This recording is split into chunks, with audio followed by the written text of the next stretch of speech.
Dr. Peterson, the future, you've inspired me and millions of others. There will come a day when you are no longer with us, and many others like you won't be here. To the ones that follow you, who will stand on your shoulders, what advice do you have? Don't underestimate your utility. You know, like when I go out and I don't talk to audiences, you know, there's 3,000 people in a typical audience. I don't really talk to 3,000 people ever. You never should if you're talking to a group.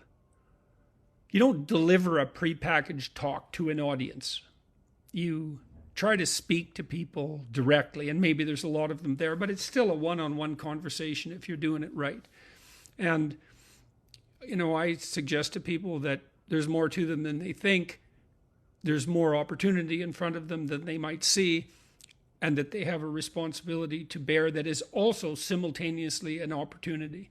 And I'm trying to formulate the most precise and useful way of what would you communicating that notion and encouraging people to meet the demands of their own destiny.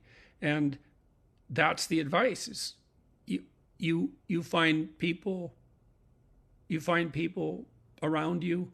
Sometimes that can be in books, it can be YouTube commentators now, and people who have a public platform and who communicate broadly. You find those people admirable for whatever reasons. There are reasons often.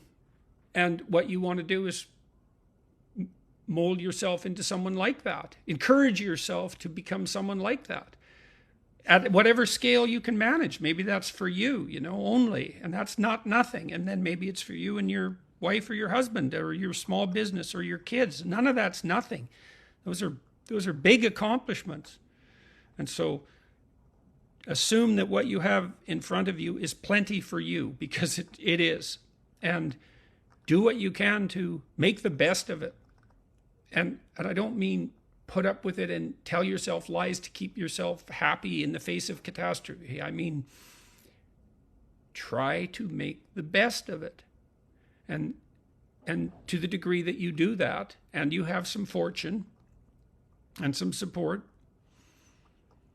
then you'll be able to rely on yourself and the structures you put around you. And if enough people do that, then everything will go real well. And you could be one of those people. And who knows what effect you'd have because of that.